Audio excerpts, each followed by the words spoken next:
നമസ്കാരം. മലയാളി വാർത്തയിലേക്ക് സ്വാഗതം. കോഴിക്കോട് ചെലവൂർ മൂഴിക്കലിൽ മാതൃസഹോദരിയുടെ മകളെ കൊലപ്പെടുത്തിയ ശേഷം യുവാവ് ജീവനൊടുക്കിയ സംഭവം.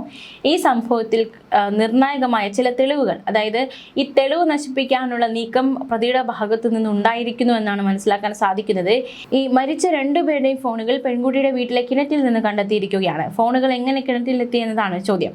കൊല്ലപ്പെട്ട നിലയിൽ കണ്ടെത്തിയ ഈസ്റ്റ് മൂഴിക്കൽ പൂതംകുഴി വീട്ടിൽ നസ്രീനയുടെ 2 ഫോണും ജീവനൊടുക്കിയ നിലയിൽ കണ്ടെത്തിയ നല്ലളം കൊളത്തറ മാവത്തിനിലം KP ഹൗസിൽ അദ്നാന്റെ ഫോണും കിണറ്റിൽ നിന്നാണ് പോലീസ് കണ്ടെത്തിയത്.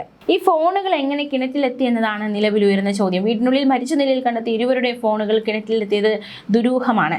നസ്രീനയുടെ വീട്ടിലെ കിണറ്റിൽ നിന്നാണ് ഫയർഫോഴ്സ് ഉദ്യോഗസ്ഥരുടെ സഹായത്തോടെ ഫോണുകൾ വീണ്ടെടുക്കാൻ സാധിച്ചത്.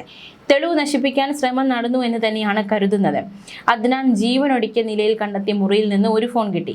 പ്രതിയാണ് തെളിവ് നശിപ്പിക്കാൻ ശ്രമിച്ചതെങ്കിൽ ഈ ഫോൺ നശിപ്പിക്കേണ്ടതായിരുന്നു എന്നാണ് നിലവിൽ അന്വേഷണ സംഘത്തിന്റെ ഒരു നിഗമനത്തിൽ അവർ എത്തിയിരിക്കുന്നത്. അപ്പൊ പ്രതി എന്തുകൊണ്ട് ഈ ഫോൺ നശിപ്പിച്ചില്ല എന്ന ചോദ്യമാണ് ഇവിടെ ബാക്കിയാവുന്നത്.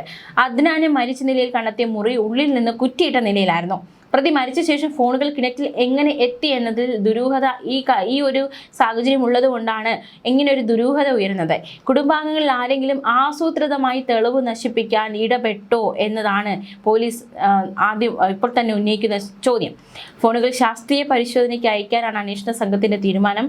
ഫോണിലെ വിവരങ്ങൾ വീണ്ടെടുക്കുന്നതോടെ കൊലപാതകത്തിന് പിന്നിലെ യഥാർത്ഥ കാരണം പുറത്തുവരും. ഇക്കഴിഞ്ഞ ചൊവ്വാഴ്ച പുലർച്ചെയാണ് നസ്രീനയെയും മാതൃസഹോദരിയുടെ മകൻ അദ്നാനെയും ദുരൂഹ സാഹചര്യത്തിൽ പെൺകുട്ടിയുടെ വീട്ടിൽ വെച്ച് മരിച്ച നിലയിൽ കണ്ടെത്തിയത്. പെൺകുട്ടിയെ കഴുത്ത് ഞെരിച്ച് കൊലപ്പെടുത്തുകയും പിന്നീട് പ്രതി ജീവനൊടുക്കുകയുമായിരുന്നു എന്നാണ് പ്രാഥമിക നിഗമനം. നസ്രീനയുടെ വീട്ടിൽ താമസിച്ചു വന്ന അദ്നാനെ അടുത്ത കാലത്ത് വീട്ടിലുണ്ടായ ചില പ്രശ്നങ്ങൾക്ക് പിന്നാലെ ഡിസംബറിൽ വീട്ടിൽ നിന്ന് പുറത്താക്കിയിരുന്നു. കഴുത്തിൽ തുണി മുറുക്കി ശ്വാസം മുട്ടിച്ചതാണ് നസ്രീനയുടെ മരണത്തിനിടയാക്കിയതെന്നും ടേപ്പ് ഉപയോഗിച്ച് മുഖം മുഴുവൻ ചുറ്റിയതിനാൽ ശ്വാസം മുട്ടിയാണ് അദ്നാൻ മരിച്ചതെന്നുമാണ് സൂചന.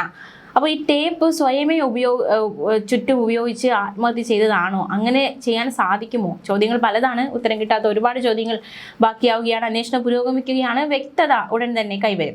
ഇരുവരും ശ്വാസം മുട്ടിയാണ് മരിച്ചതെന്ന് പോസ്റ്റ്മോർട്ടം റിപ്പോർട്ടിൽ വ്യക്തമാക്കിയിരിക്കുകയാണ്.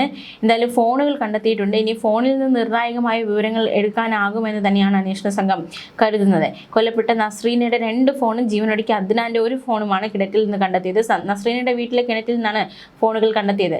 കഴുത്തിൽ ഷോൾ മുറുക്കി ശ്വാസം മുട്ടിച്ചേർന്ന നസ്രീനെ അദ്നാൻ കൊലപ്പെടുത്തിയത്. യുവാവിനെ മറ്റൊരു മുറിയിൽ മരിച്ച നിലയിൽ കണ്ടെത്തുകയായിരുന്നു. സംഭവത്തിൽ പോലീസ് കൂടുതൽ അന്വേഷണം നടത്തുന്നുണ്ട്. കള്ളൻ കയറിയെന്ന് കരുതി വീട് പരിശോധിച്ചപ്പോഴാണ് 16-കാരി നസ്രീനയെ മുകൾ നിലയിലെ കിടപ്പുമുറിയിൽ കൊല്ലപ്പെട്ട നിലയിൽ കണ്ടെത്തിയത്. യുവാവിന്റെ സ്വഭാവ ദൂഷ്യം പെൺകുട്ടി ചോദ്യം ചെയ്തുള്ള പകയാണ് ഈ ഇത്തരത്തിൽ ജീവനെടുക്കാൻ അത്തരത്തിലേക്ക് നയിച്ചതെന്നാണ് മനസ്സിലാക്കാൻ സാധിക്കുന്നത്.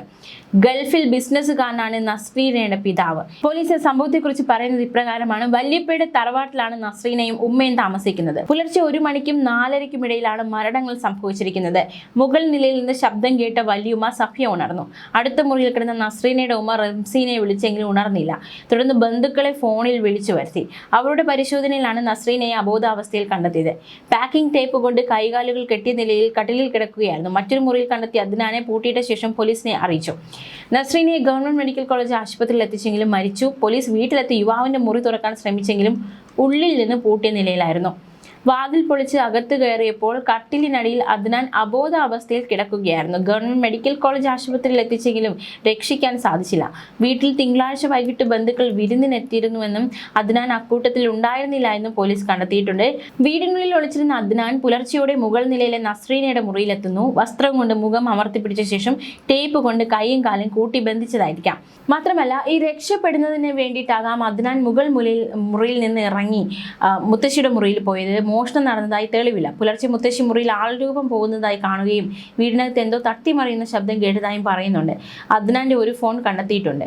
എന്നാൽ വാട്സാപ്പ് ഉപയോഗിക്കുന്ന ഫോൺ കിട്ടിയിട്ടില്ല.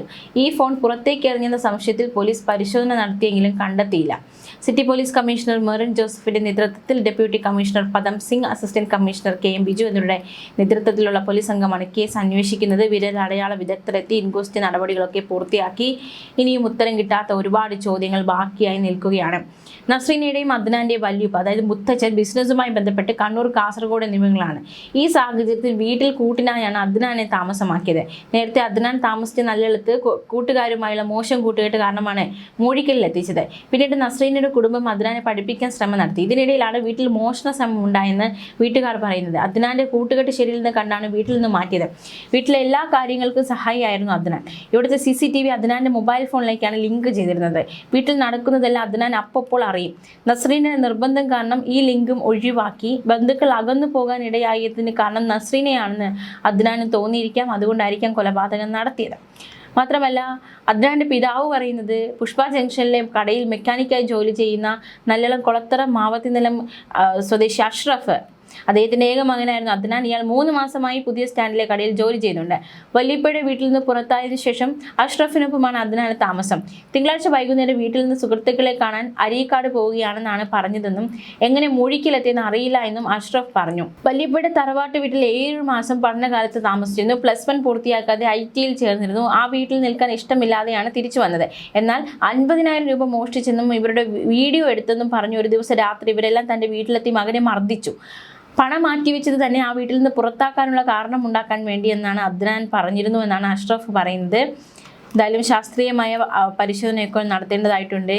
CCTV ദൃശ്യങ്ങൾ പരിശോധിച്ചിരുന്നു. ആ CCTV ദൃശ്യങ്ങൾ മനസ്സിലാക്കുന്നത് അദ്നാൻ തിങ്കളാഴ്ച രാത്രി 7:40 വീടിന്റെ പിൻവശത്തെ വാതിലിൽ എത്തിയതായി CCTV ദൃശ്യത്തിൽ വ്യക്തമാണ്.